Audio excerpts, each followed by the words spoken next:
Hi, everyone. Thank you for joining us today. We'll give it a couple more minutes here just for everybody to log in before getting started.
Alrighty, well, we'll get this thing started here. My name is Josh Parker. I'm the outside rep focusing on the off-grid and the industrial side of things here at BayWa.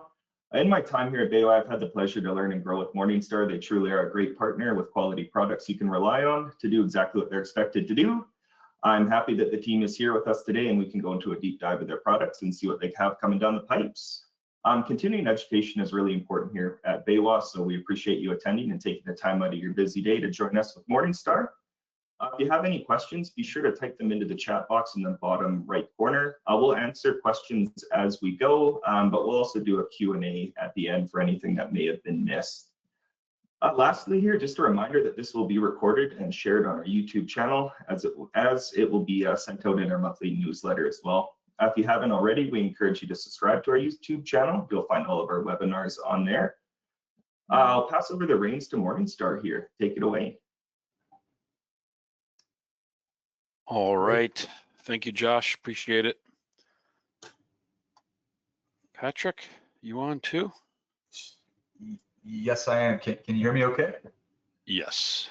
Great. Excellent. Thank you so much, Josh. My name is Patrick Julik. I'm with Morningstar Corporation. I'm a senior account manager based in the Colorado area, Denver area. And definitely appreciate BayWa hosting us here today. Obviously a solid distribution partner in Canada, focused on the industrial market and off-grid industrial market, a whole lot of oil and gas applications.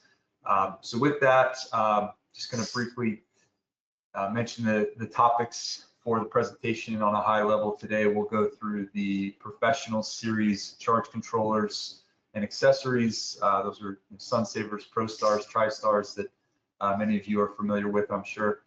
And then our integrated series charge controllers and accessories. And then focus on the ReadyEdge, which is a product that we have launched and are currently in the process of doing a lot of new education on the ReadyEdge and the SolarConnect IOT service that comes along with the ReadyEdge accessory, and then a brief snapshot of products that are coming soon. So with that, I'll introduce Kyle Wilsey, our Director of Sales. Appreciate everybody's time. Kyle, you can take it away. Thanks, Patrick. Quick check on the screen. Everyone can see my presentation, I hope. Yep, looking good here. Okay. All right. Yeah, thanks, Patrick. Yeah, we have a lot to pack in, so I'll just get right to it. I will admit the slide presentation is a bit ambitious, so I will move quickly, but that's kind of the point, mainly to give everyone here on the call exposure to what's kind of come before, what's coming next. As Patrick said, focusing on the ReadyEdge itself, which is the newest product release being released now. We will have time for Q&A and certainly a deeper dive in various sessions to come beyond this. So if you miss bits and pieces, don't worry, we'll share the slide deck afterwards and make time for Q&A as well today and even offline as necessary. I will tend to just kind of briefly touch on the professional series, go straight to the integrated series for the bulk of the the middle of the presentation, which is a really good segue into understanding the ReadyEdge, and then bring it all together, as Patrick mentioned, with our SolarConnect platform. Starting with the professional series, our heritage is a long one. We have 30 years, 33 years, I think, to be exact now, that we're in 2026, 33 years of off-grid expertise.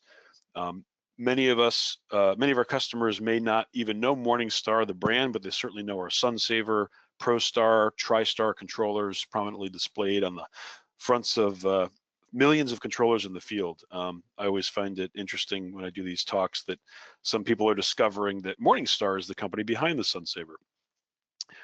We've been around a long time, but our focus as an engineering-oriented company really hasn't changed since the first product was released back in '95. Reliability and performance are the only thing we think of. The product has to work in the field, and that reputation, I think, is well understood. As I said, almost 5 million controllers now in the field all over the world. We're the charging experts, and we pride ourselves in having the lowest hardware failure rate in the industry. Clearly, this is an eye chart and more than we will touch on, but I just wanted to highlight a couple of points along the way.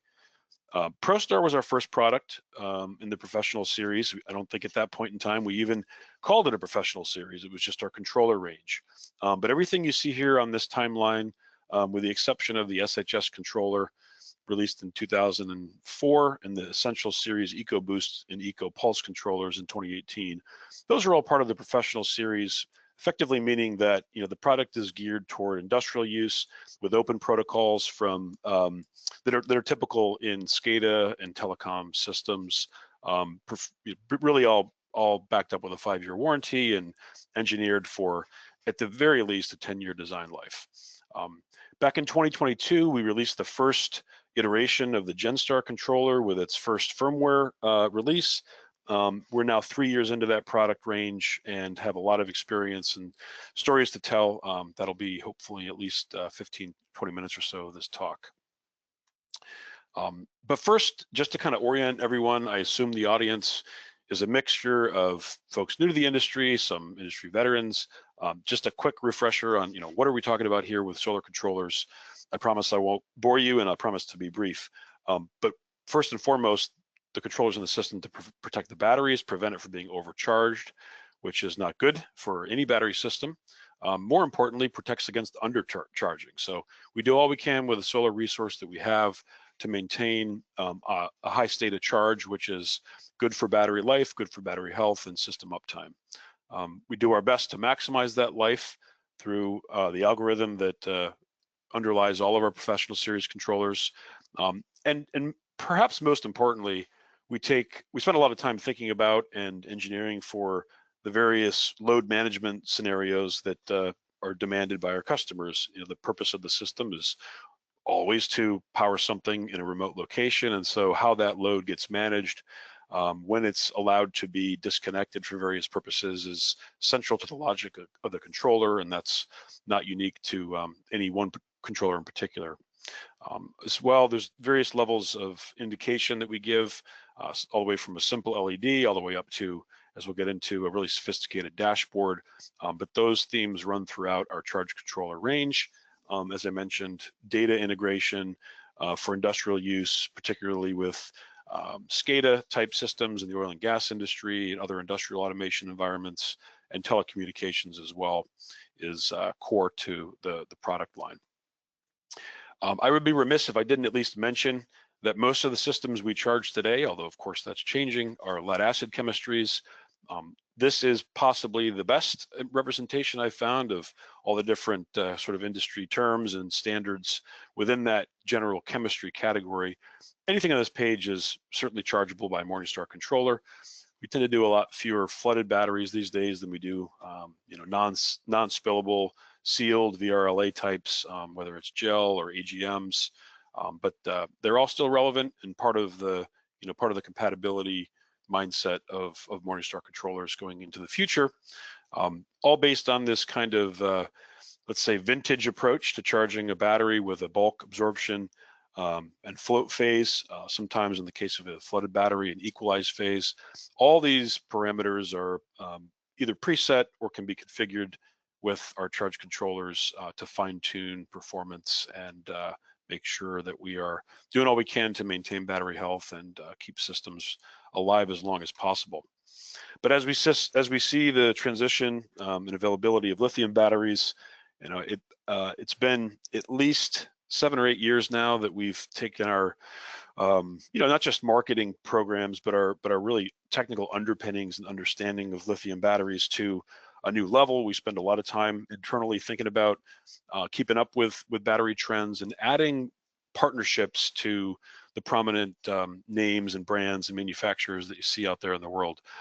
I bring this slide up, to say that we take this seriously. We're in tune with the trends, but one misconception of the program, the Energy Storage Partner Program that we've had out for 7 or 8 years now, is that these names represent our compatibility matrix, and that's just not true.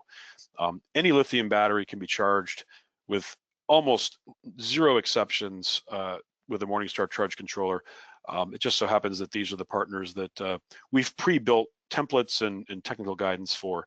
But if you have a battery that's not on the list, or you just have a general question about charging lithium, please call. We're happy to dive into that. So to get into the line, this will be a crash course in those 33 years of Morningstar history, starting with the general category of controllers, the PWM controllers in the professional line. They all share a lot of similarities in that they're engineered for high reliability, 10-year design life. They're all solid state, meaning there's no moving parts, no mechanical relays, nothing to fail, certainly no fans. That's always been kind of an engineering core tenet, that the product needs to work without anything helping it to manage its own thermal efficiency, because that adds a lot of draw to the product, creates a load in itself, and we shied away from anything resembling a fan, and that holds true even till today, as you'll see with the new products. If there's one cornerstone of the PWM controller line, it's low heat dissipation. Everything that we engineer is generally has a high bar of 99% efficiency, and that's not just a peak number. That's a practical value. So we sip power to run the controller, which is a lot of microprocessor-based control, and use as little in the process as possible to manage the system. Going right into the Sun Saver, this is kind of our, as you saw on the opening slide, our flagship product, certainly the highest unit volume controller range that we've released over the years.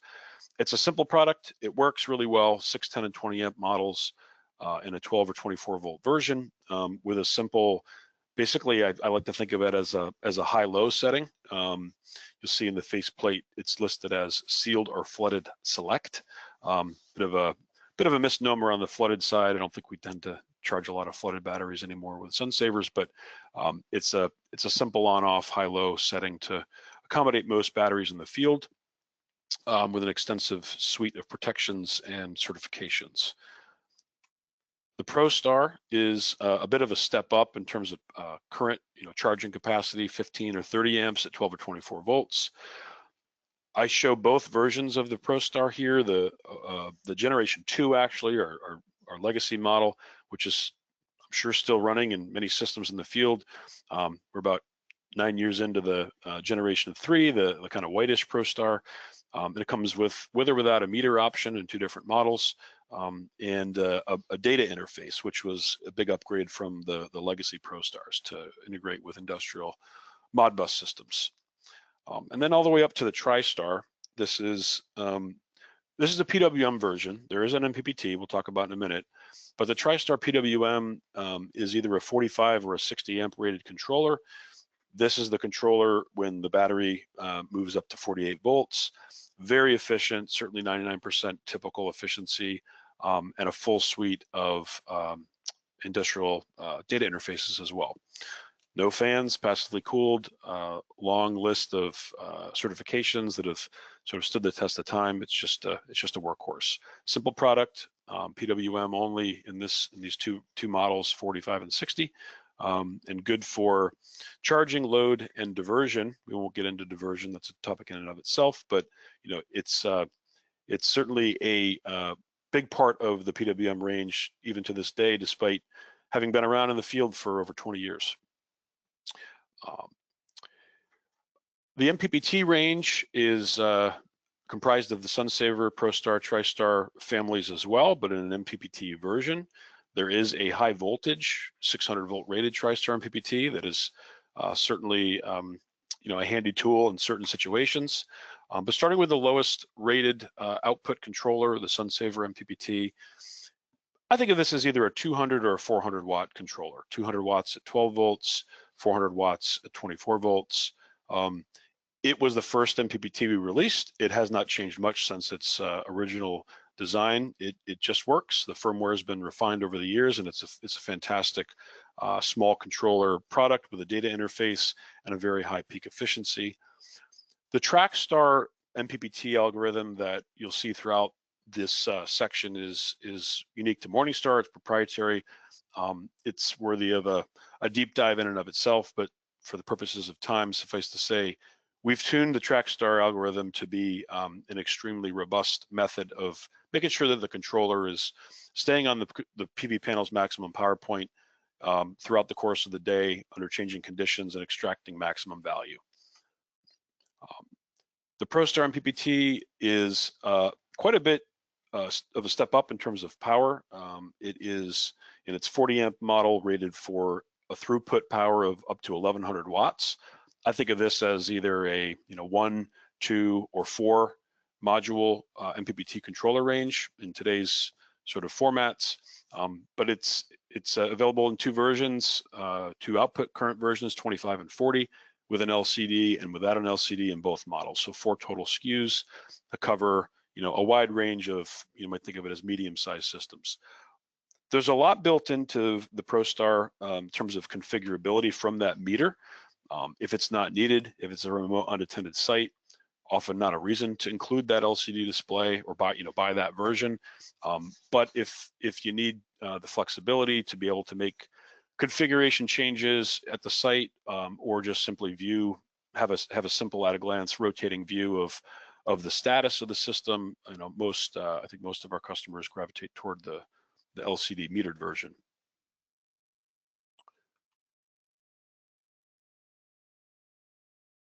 This is a view I wanted to bring up. I think it's important to note that within our range of products, both PWM and MPPT, from the SunSaver up to that larger ProStar MPPT and everything in between, there's a hazardous location rating that is specific to oil and gas applications that all of these models carry. May or may not be relevant to your applications, but I wanted to mention it because this was something that sort of slipped into the into the catalog over the course of time. It was just implemented as a rolling change, and sometimes folks even that know Morningstar really well say missed the memo on this one. So rest assured, if you're specifying hazardous location rated controllers globally, that's pertinent to the C1D2 UL standard for North American markets and the EX or IECX certifications for international hazardous location ratings. You will find an option within the SunSaver and ProStar range, all models, all SKUs, good for Zone 2 applications. And that extends to the accessories that are related to those products. All of the various communication adapters, protocol converters, the remote temperature sensors, they're all covered under that general heading and listed, so to speak, with the controller when they're used together in a system. So anything that you see here on this line, as well as these accessories, are all suitable for that kind of a hazardous location rating. And that's really, Morningstar's reputation, I think, is largely related to that mission critical gas and oil HAZLOC sort of a use case. If it works for the oil companies, it works in most other applications as well. The exception to that statement is the TriStar. This product does not carry that listing for various reasons I won't get into here, but suffice to say the TriStar MPPT is absolutely a workhorse. Also been out in the market for not quite 20 years, but approaching 20. It's on version 32, I believe, of firmware, so it's highly refined, available in 3 different versions, 30, 45, and 60, up to 48 volts. In terms of power, each of the TriStar MPPT 60s produce 3,200 watts of charging power at the battery for 48 volts. So and they can be used in parallel. So you can design some pretty big systems around this. We've had customers that have done, I think practically the limit is around 100 kilowatts before the cabling and wiring gets to be pretty complex. But either as a standalone unit for one, or used in multiple for bigger systems, TriStar MPPT is every bit a part of our product line as ever. I will say just a quick kind of a bonus little snippet as to the future of the TriStar, because it hasn't been touched in so long in terms of its original release. It has been the focus of a Gen 2 model. I don't know exactly how that will be marketed or when it will come to market, but it is one of the next products that we'll expect to see maybe this time next year, hopefully a little bit sooner. And then just quick honorable mention, the 600 volt option, it's largely the same in terms of power capacity as its lower voltage cousin, but the 600 volt rated input opens up a lot of flexibility for sizing at a particular site, saves time, is more efficient in some ways in terms of how the array can be configured to just run at a high voltage. And we've done some pretty interesting systems, particular up in northern Canada with these controllers for telecom sites. Just to round out the discussion and move on to what's new, I wanted to just take a minute and look at the commonalities among those TriStar, SunSaver, and ProStar MPPTs. This is an oldie but a goodie. This is a slide that I like to show just to indicate that there's always some benefit from moving. I should say there's almost always some benefit to move into an MPPT controller for higher cost and with more features in terms of energy harvest and energy generated from a given panel. The yield can change. The range of how much boost you can achieve by moving to an MPPT is somewhere in the range of 5 to 25%. We've found, based on years of experience and empirical testing. Whether that's enough to warrant the shift or not is, I suppose, a case-by-case situation. But rest assured that any of the MPPTs that use that TrackStar are generally operating under the same principle and do provide some benefit.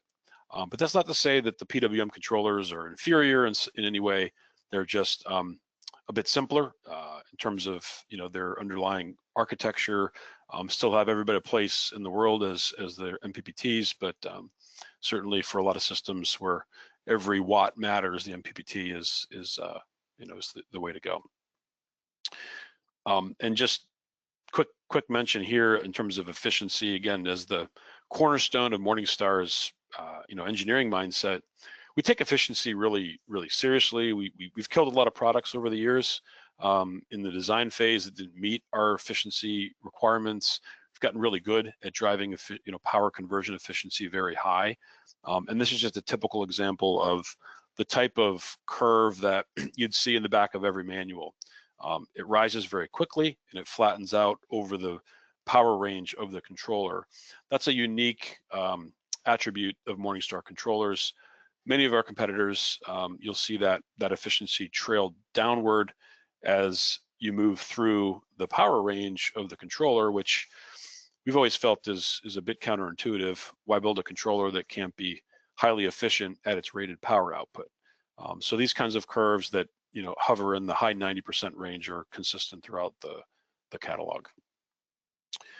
And then in addition to its efficiency, the commonalities across those controllers, all with the exception of the SunSaver that we've talked about, can be easily configured with a dip switch. No special tools, no computer needed to configure them for standard lead acid battery chemistries.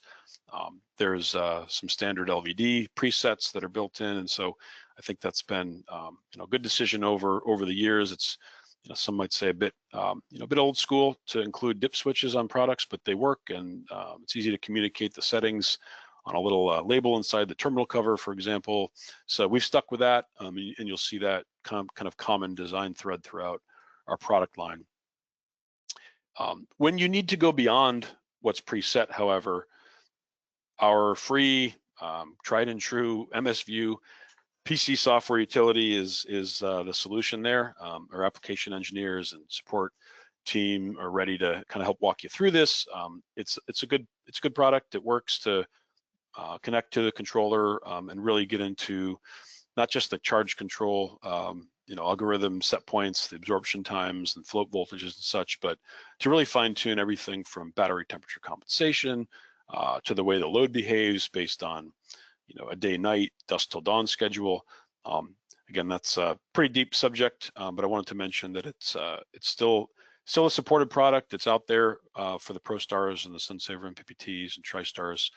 It'll remain a part of the professional series ecosystem for years to come.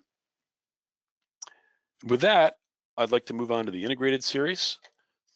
Hopefully, we have roughly, looks like by my clock, about 20 minutes to cover this before I'd like to try to open up the floor for questions.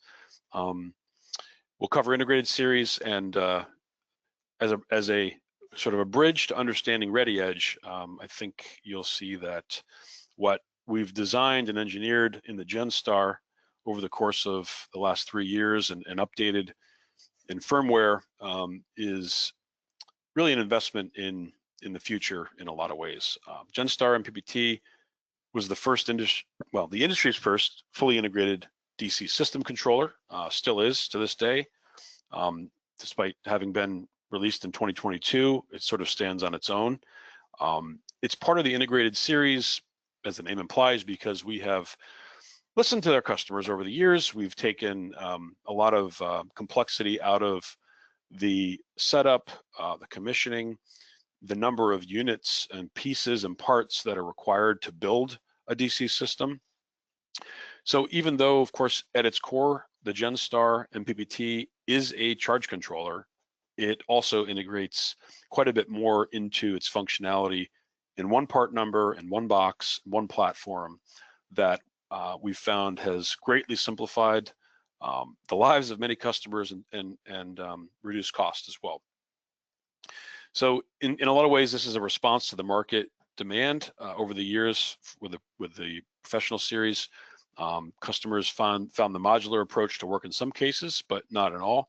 So by collapsing everything into the GenStar, as much as possible into the GenStar, we're able to reduce the footprint of the system on a back panel, avoid extra communication, cabling, and in disparate software setup of different Morningstar devices. Everything's done through one interface, and we reduce the risk of miswiring, reduce the risk of cabling interfaces becoming frayed or corroded.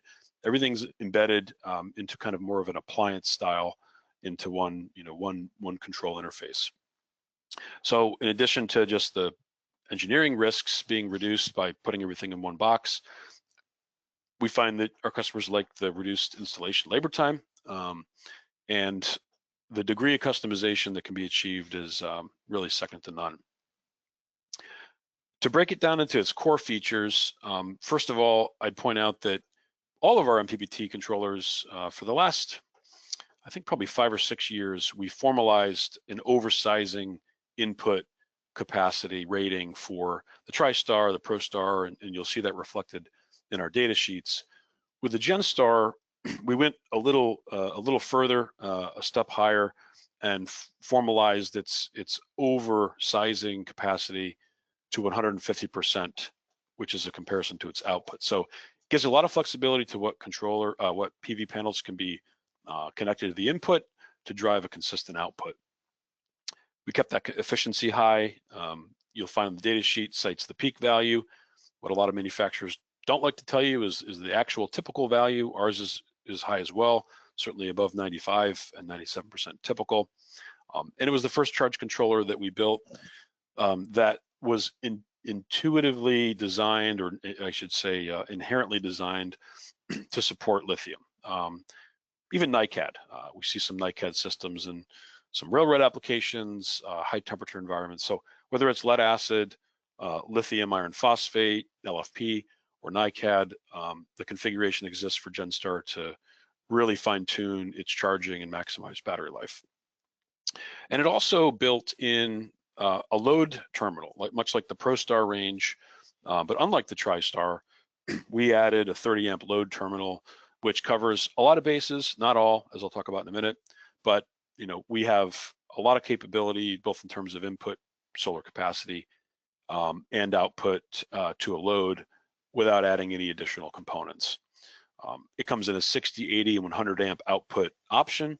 All those models share the common footprint, the same physical chassis, the same heat sink, the same sort of backplane and mounting style, and we also increased the input voltage to 200 volts. Give a little bit extra flexibility. I think everyone would always want more, but the higher you go, the more costly the internal components and design. So we settled on 200 volts. I don't know if that will stand forever. I'm sure we're testing, higher and higher input voltages to keep up with the larger and larger format, higher cell count modules. But for now, 200 is the mark. And last but not least, perhaps most importantly, the data interface options that are embedded in the GenStar are not just one-for-one with the ProStar, the TriStar, the SunSaver, the Professional Series, but we've added a few things as well, most notably Bluetooth, and embedded, inherent to the tech stack within the controller is both a Modbus IP and, for telecom markets, an SNMP interface. So everything you could need in terms of data interfaces, wide range of input-output electrically, load terminals, battery support. It's a really comprehensive platform, which is why we call it a DC system controller and not just another MPPT controller. If there's a summary view of really what we think of as its place in the market and its value proposition is, if I haven't emphasized it enough, collapsing features into one. If you were to set out to design a similar system with a Professional Series, it would require the charge controller, possibly a networking hub, a dedicated load controller, a separate device for the IP interface or SNMP protocol option, possibly a relay driver to do more advanced I/O, battery monitors for lithium battery BMS interfaces. GenStar brings that all into one device. And I thought I'd also mention, because this has come up time and time again since its release, despite the load rating of 30 amps, continuous 30 amp load rating, through the addition of an embedded block, which I'll talk about in a minute, you can increase that load rating virtually, infinitely. So even though the product rolls out of the factory with a 30 amp continuous load rating, can certainly help to devise, relay-based control options and LVD options for, larger loads as well.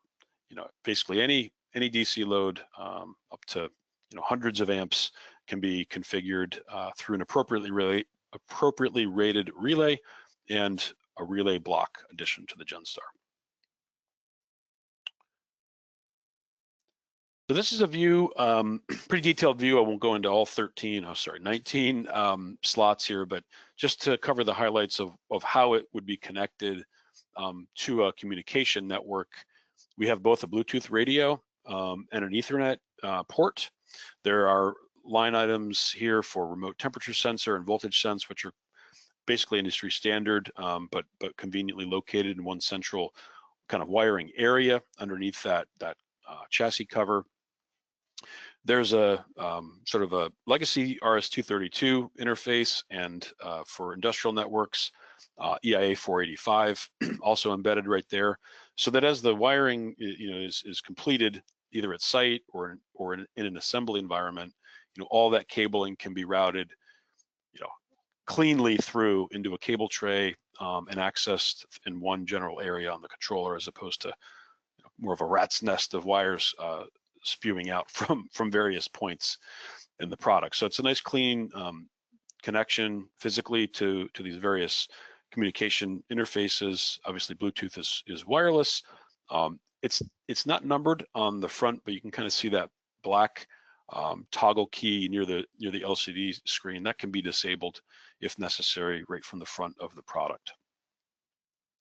And so what do all those physical connections give us? For the first time, I'll get a couple slides later about this in more detail, but we have an Android and iOS mobile app that works natively with that embedded Bluetooth radio.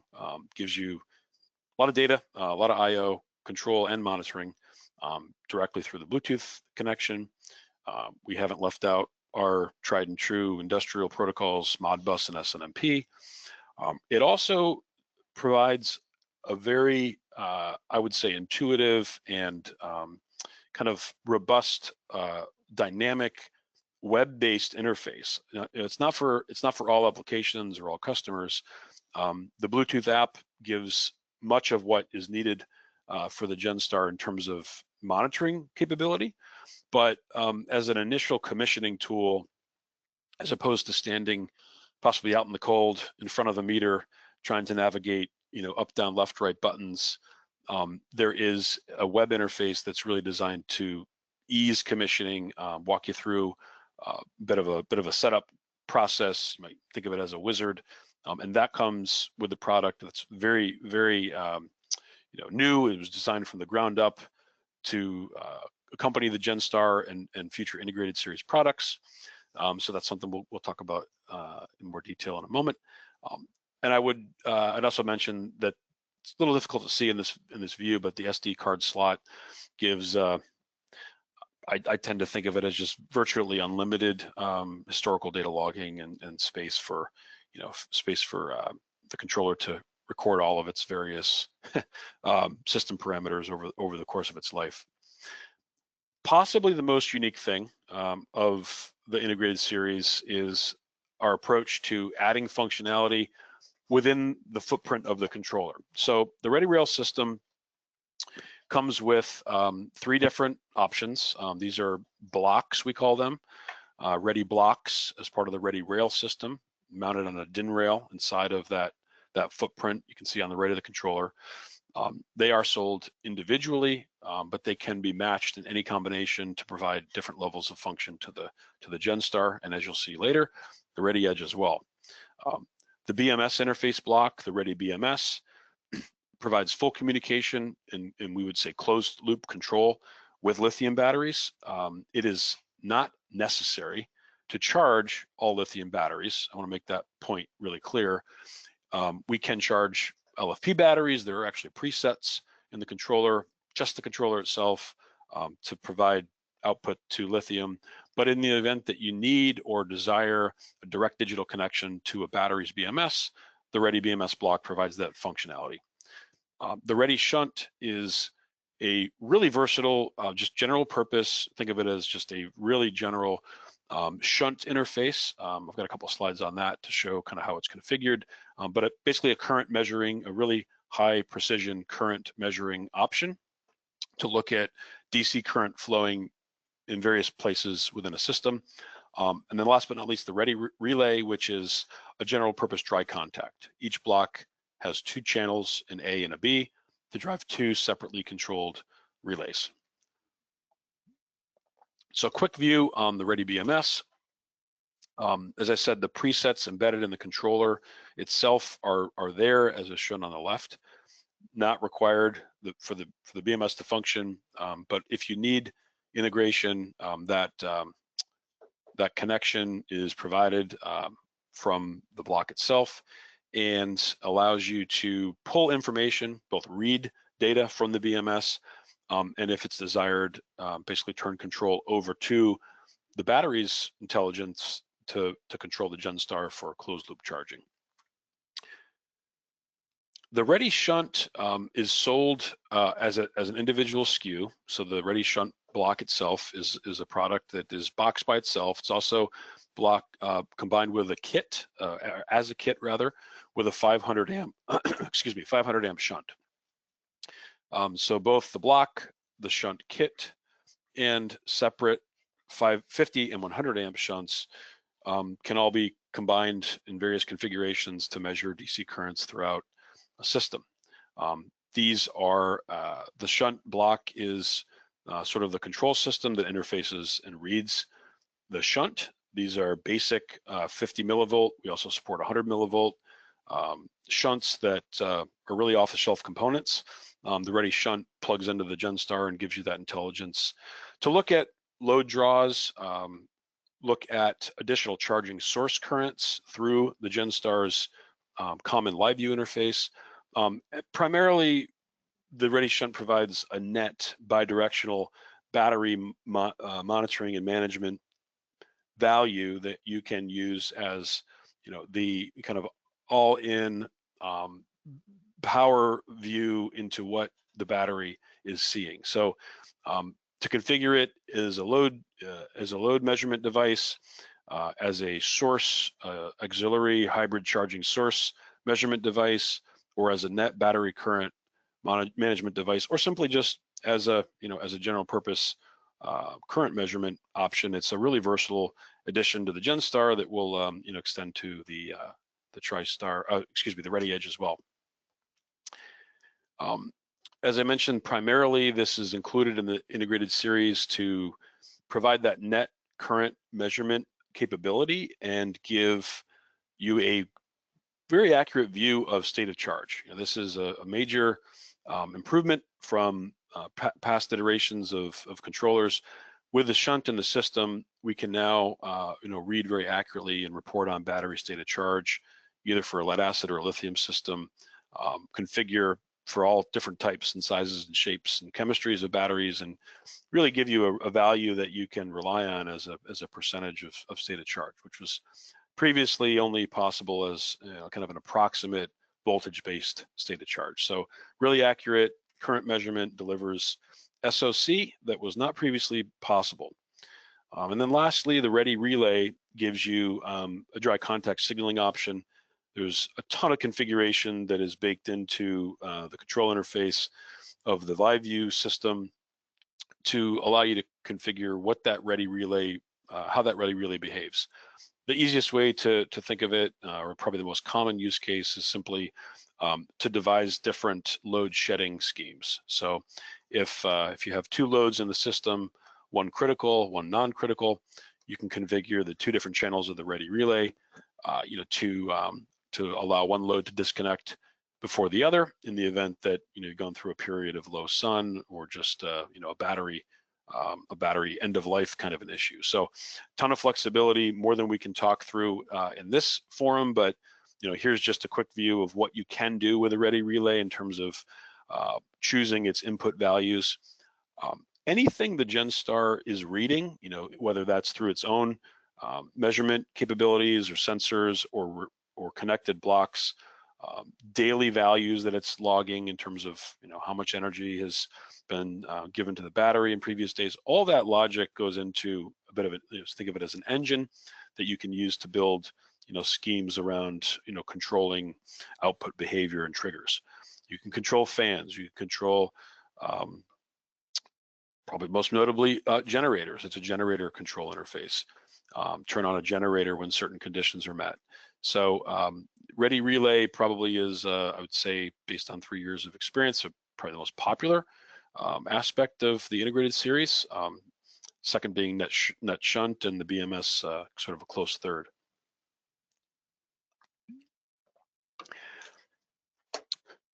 The GenStar was the first product that had app support natively built in. That app is called the Morningstar app, appropriately named, available in the Android and iOS stores. It's both a view into the controller locally through Bluetooth, and it also allows for a fair bit of control. So as you walk through the app and get to use it, you know, you'll see that it's pretty intuitively laid out in a kind of a vertical format to give you a picture of the energy flows, status of any connected blocks, and then with those blocks connected, especially the Ready Relay, you start to have options for what we've called external source control or generator control to enable the starting and stopping of those external devices, whether it's a fuel cell or a GenStar. That can all be controlled through the ESC module within the app. And then also, I think probably one of the most most utilized features is the firmware update process. So with a connected controller through the Bluetooth interface, you can update the product's firmware. Less important for legacy products, but for things that are to come in the future that might be going through more regular updates, this is the method of interfacing with Morningstar firmware updates kind of going forward. Again, it's available. It's launched in the app. This slide's a bit out of date. The version of the GenStar firmware is currently on a 3.1, but very soon, almost any day now, we're all anxiously awaiting the release of version 4, which will add some pretty important enhancements to SNMP, and also for the first time, the ability to connect the controller through, and I'm spoiling the end of the presentation now, but the SolarConnect cloud monitoring platform. The last aspect of integrated series that's critical to understanding the ReadyEdge is the live view interface. This should look familiar. The app mimics this, but what we're looking at here is just a screenshot of what you'd view if you connected a web interface, a browser-based connection to the controller. It doesn't require internet. This is not a cloud view. This is just the live view of the controller's current status. We spend a lot of time in here as tech support, and applications engineering has become really well versed in helping customers navigate this interface, but it is the cornerstone of Morningstar's future forward connectivity and configuration. So Live View 2 will be sort of the method of programming and viewing and monitoring going forward. There's a lot packed into it. With the addition of a real-time clock embedded into the GenStar, you now have open possibilities to schedule loads behavior based on real clock time, configure some pretty complex load shedding schemes and such. The data interfaces of the daily records and the historical logging are really powerful. There's a simple view indicated here, just as you might be familiar with our original Live View product, just a daily record view to show key parameters that are logged each day, min and max battery voltage, array voltages, kilowatt hour counts and such. But there's also a really powerful event log. And this is really more, I think, of a troubleshooting tool. When something goes bump in the night, if you call tech support and are able to extract this log through the SD card or other means and share it with us, there's a lot of sort of detective work we can do to understand what might have gone wrong in the system. It's one of the best features of the integrated series, in my opinion. That includes all things related to faults, alarms, and any connected device activity. So if you have relays connected, the battery BMS, all that data flows into a really deep log that runs in the background. Hopefully you don't need to use it, but it's there if you do. With that, I'll wrap up the integrated series GenStar portion. Again, just to emphasize the connectivity, all of those interfaces, whether it's to the blocks, lithium batteries, generators, shunt measurement, is all possible through this platform. Now that you understand the GenStar and the beginning of the integrated series platform, you'll have a firm understanding of what the ReadyEdge device is. So the ReadyEdge is a standalone product that is engineered based on the platform of the GenStar to provide site control and monitoring for systems that may or may not be solar. They may or may not have a Morningstar connected device, but all that powerful web-based interfaces, the Live View 2.0, it's embedded into a standalone product that is just now, truly just now this week, shipping in bulk from our factories. It is both an integration point for Morningstar controllers if they exist in the system or if they are being designed into the system. But I want to emphasize that it's not necessary to connect to a Morningstar controller. So think of the ReadyEdge as both a standalone light PLC, a gateway device that can provide data acquisition and various I/O capabilities, but its value is greatly enhanced when it's connected to a Morningstar product. It is provided in the box with a DIN rail. It's mounted on a DIN rail. We provide both sort of a short and a long DIN rail to keep it easy and simple. This 9-inch DIN rail is designed to accommodate an additional 3 blocks that might be connected to the ReadyEdge. Those ready blocks are designed to interface on the right-hand side on that DIN rail, or you can use the shorter piece to just put it on, kind of a back plane by itself. I know we're running up on time. I will go just a couple more minutes to give you, a crash course overview to leave a little bit of time for Q&A, but I am going to be available beyond the top of the hour for questions if anyone needs to stay on. And Emma or Josh, please please chime in and let me know if you want to pause for questions at any time. Yeah, no, nothing popping up so far. So yeah, Okay. no, you're good. Keep going. Yeah. All right. The ReadyEdge is at the center of of this pictorial for a reason. Just like the GenStar, it is the interface point for blocks. It is the interface point for any connected charge controller. All of those ProStars, TriStars, TriStar MPPTs, SunSaver MPPTs, and even the SureSign inverter that we didn't talk much about, but the inverter is part of that professional series. They're all designed to connect into the ReadyEdge through our legacy meter bus interface up to 16 devices to begin to pull data from the controller into kind of a modern kind of a modern platform. So it's both backwards compatible to those devices, but I want to emphasize it doesn't require them to function. It is also the interface point to a genset, and to many unique to the ReadyEdge, voltage, resistive tank measurement, and digital input options that are very specific to the ReadyEdge that don't come along for the ride with the GenStar. So even in a GenStar-based system, the ReadyEdge we found is already finding kind of a home as it adds a couple of extra data interface points that I'll talk about in a moment. If this slide looks familiar, it should. It is the GenStar slide with a ReadyEdge in the middle. Those same interface points apply to the ReadyEdge as well, with a couple of other points that I'll talk about in a moment. This is just a nice view of those controllers in total that will connect to the ReadyEdge in either a retrofit scenario, backwards compatible or future forward. Anything with that meter bus data interface is easily connected to the ReadyEdge. There are 2 ports and cabling in the box to connect up to 2 devices, but if you need to go beyond 2, up to 16, there is an alternative method to make those connections possible. A little bit more involved, but certainly feasible and relatively straightforward once you do 1 or 2. So with that ReadyEdge, it brings that live view dashboard of display, monitoring, and control to those professional series devices. Again, a local view, not a web view, not a cloud view, but just live view locally.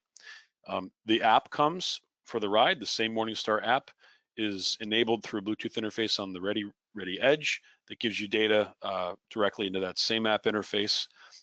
And again, spoiler alert, this ReadyEdge enables as an option, not by default, but as an option, the SolarConnect cloud system that is, think of it as a separate product that's launching really with the ReadyEdge, and that will soon come to the GenStar as well.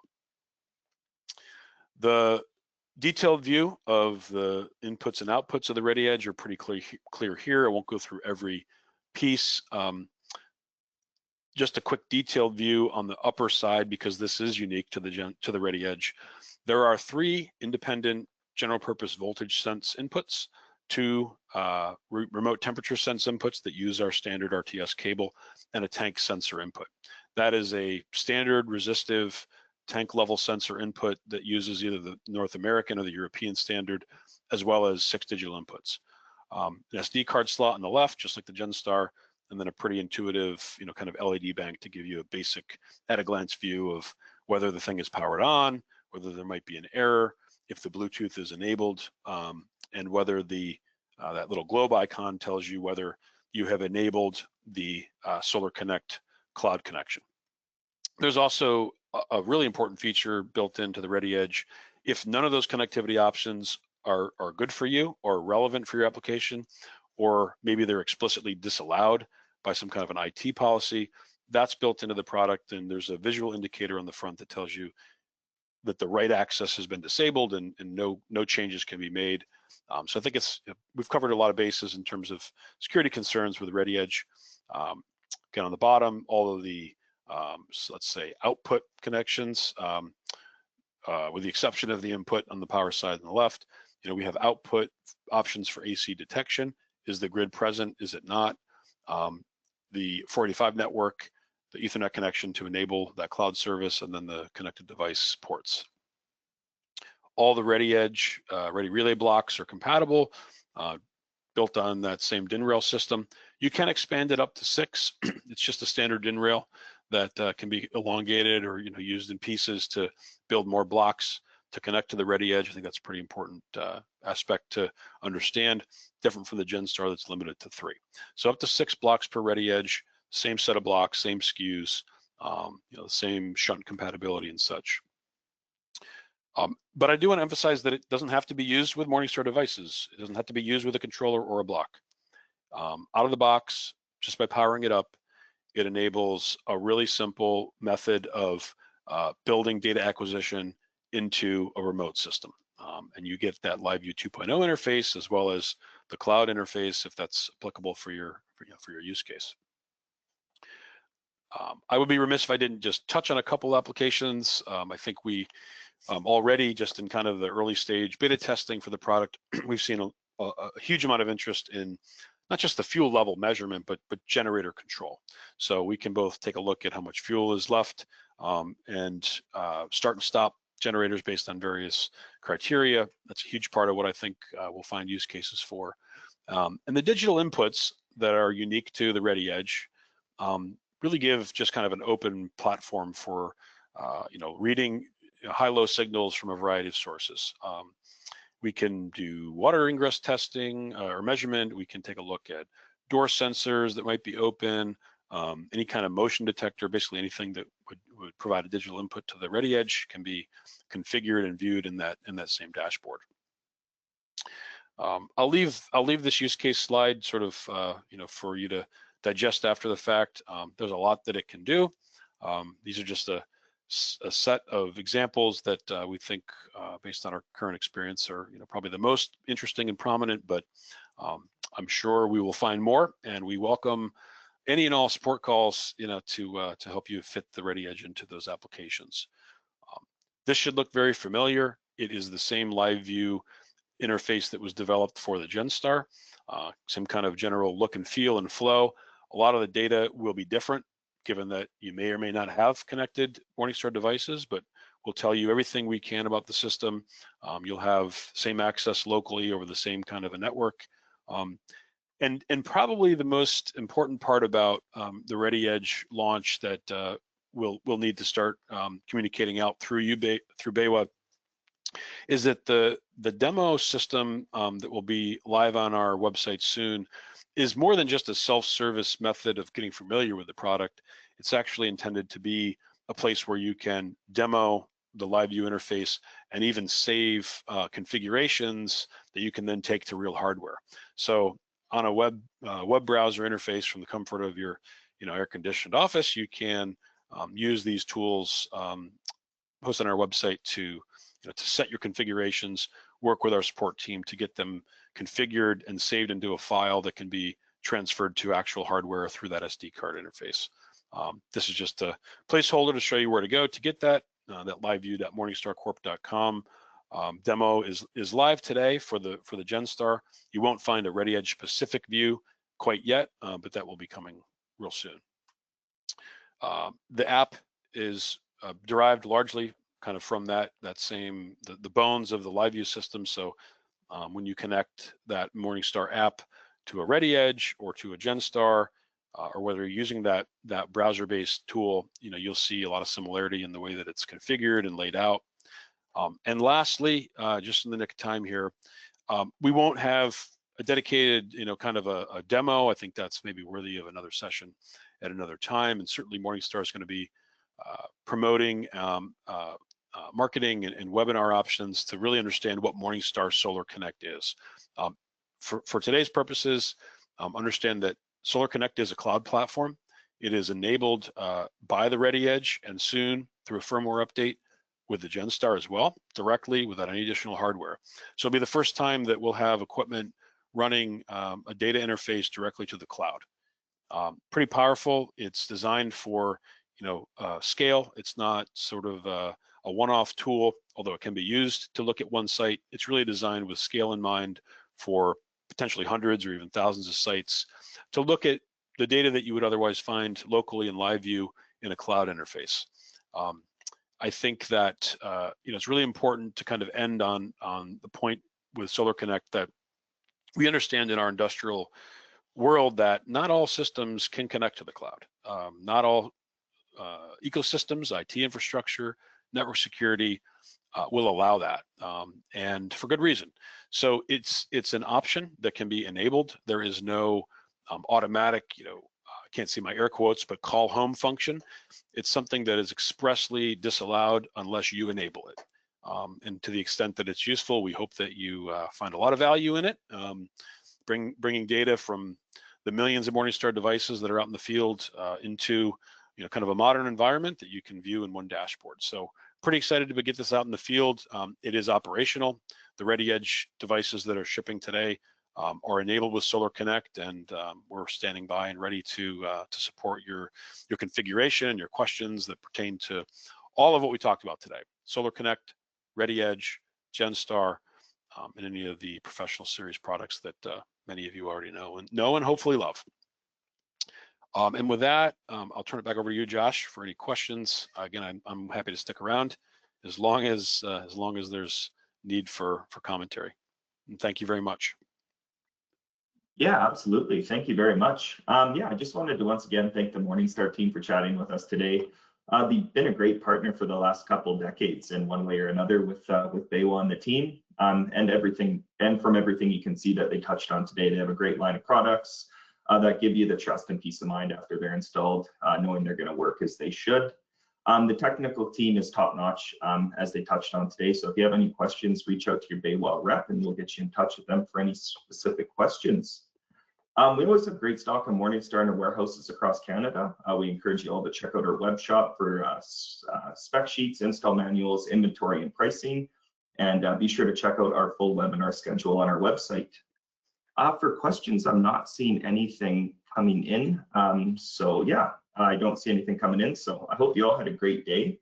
And thank you for taking the time to be with us and our friends at Morningstar here. Thanks, Josh. I'll take that as a sign that we were comprehensive, but if there are questions, certainly please don't hesitate to reach out. Myself, Patrick, or Josh can get you pointed in the right direction. I would just kind of end by saying that the ReadyEdge is shipping now. We're receiving an inventory, probably gonna be a couple weeks before it starts to flow, but everything else we've talked about is a standard stocking item and readily available through BayWa. Awesome. Well, thanks again. Yeah, we'll chat with you all later. Thank you. Have a great day. Bye, everyone.